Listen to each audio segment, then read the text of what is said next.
সুস্বাদু মাংস রান্না করতে গেলে অবশ্যই এইভাবে রান্না করতে হবে। আপনারা দেখতে থাকুন মাংসের একটি সুস্বাদু রেসিপি। এর জন্য আপনাদেরকে নিতে হবে গোটা ধনিয়া, শুকনো লঙ্কা, গোটা জিরে, মরিচ, লবঙ্গ, এলাচ, দারচিনি। এগুলোকে ভেজে নিয়ে একটি পেস্ট করে নিতে হবে। এবার দুটি কাঁচা টমেটোকে কেটে টুকরো করে নিতে হবে। এর সাথে দিয়ে দিতে হবে 200 গ্রাম মতো পেঁয়াজ কুচি। এবার 50 গ্রামের মতো রসুন, আদা আর কাঁচা লঙ্কা, এগুলোর একটি পেস্ট বানিয়ে নিতে হবে। এবার কড়াইয়ের মধ্যে কিছুটা পরিমাণ সরিষার তেল দিয়ে ভালো করে কেটে ধুয়ে রাখা আলুগুলোকে ভালো করে ভাজা করে তুলে নিতে হবে।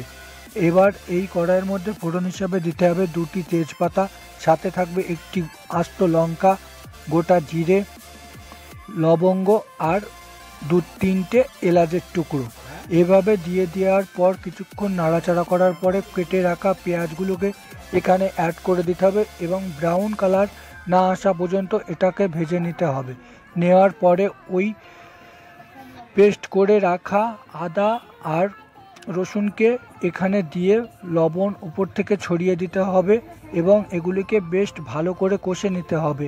এবার অবশেষে মাংসগুলোকে দেওয়ার পূর্বে এখানে অ্যাড করে দিতে হবে সেই পেস্ট করে রাখা শুকনো গুঁড়ো মশলাগুলোকে, যেগুলি আমাদের তরকারিকে স্বাদটাকে বাড়িয়ে তুলতে সাহায্য করবে। এইভাবে মাংসগুলোকে এবার এখানে দেওয়ার আগেই আমি আগে বললাম যে ওই পেস্ট করা মশলাগুলোকে এখানে ছেড়ে দিতে হবে এবং এই মশলাগুলোকে এতক্ষণ ধরে কষতে হবে যতক্ষণ পর্যন্ত ব্রাউন কালার বা তেলটা না ছেড়ে দেয়। এবার ধুয়ে কুটে রাখা মাংসগুলোকে এখানে অ্যাড করে দিতে হবে এবং পুরো মাংসগুলোকে এতটাই মশলার সাথে মিশিয়ে নিতে হবে। নেওয়ার পরে এখানে ঢেকে রাখতে হবে এবং ঢাকনা তোলার পরে এখানে কালারটাকে ফিরিয়ে আনার জন্য দিতে হবে গোটা টমেটো আর কাশ্মীরি লঙ্কার গুঁড়ো।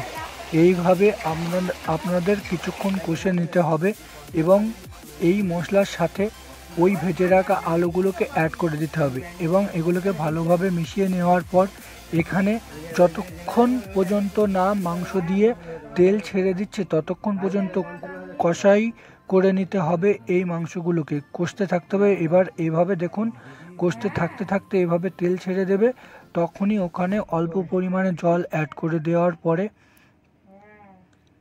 সিদ্ধ হয়ে আসার জন্য আরও কিছুটা পরিমাণ জল দিয়ে দিতে হবে এবং এর সাথে দিয়ে দিতে হবে শিলের মধ্যে বেটে রাখা কিছুটা পরিমাণ গরম মশলা, যেটি মাংসের স্বাদটাকে আরও অনন্য করে তুলবে।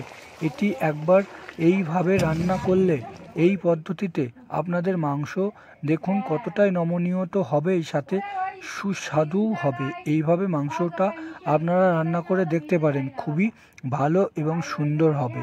এভাবে সম্পূর্ণ ভিডিও দেখার জন্য আপনাদেরকে ধন্যবাদ।